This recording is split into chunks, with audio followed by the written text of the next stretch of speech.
చీకటిలో నుండి వెలుగు సంబంధులుగా ఉండడానికి మనల్ని ప్రత్యేకించాడు.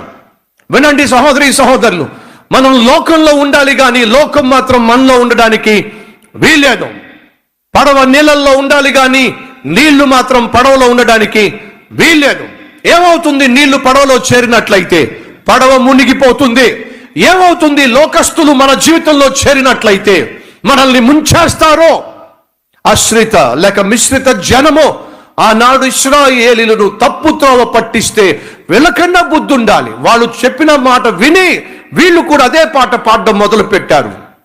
ఫలితంగా దేవునికి కోపము రగిలిపోయింది. ఈరోజు ఈ మాటలు వింటున్న సహోదరి సహోదరులు, జాగ్రత్త. ఎవరితో నువ్వు ఫ్రెండ్షిప్ చేస్తున్నావు? జాగ్రత్త. ఎవరితో నువ్వు పార్ట్నర్గా ఉండి వ్యాపారం చేస్తున్నావు? జాగ్రత్త. ఎవరితో పాటు నువ్వు తిరుగుతున్నావో జాగ్రత్తగా పరిశీలన చేస్తే పక్షిరాజు పక్షుల సంబంధించిన జాతికి చెందింది అయినప్పటికీ అది ప్రత్యేకంగా జీవిస్తుంది. అన్నిటితో కలిసిపోదు, అన్నిటితో జత కట్టదు, అన్నిటితో తన జీవితాన్ని పంచుకోదు. ఎందుకని? అది ప్రత్యేకంగా ఉంటుంది. ఒంటరిగా ప్రయాణం చేస్తూ, ఒక నిమిషం ఆగండి. ఒంటరిగా ప్రయాణం చేయాలంటే ఏం కావాలి? ఒంటరిగా నివసించాలంటే ఏం కావాలి? ధైర్యం కావాలి.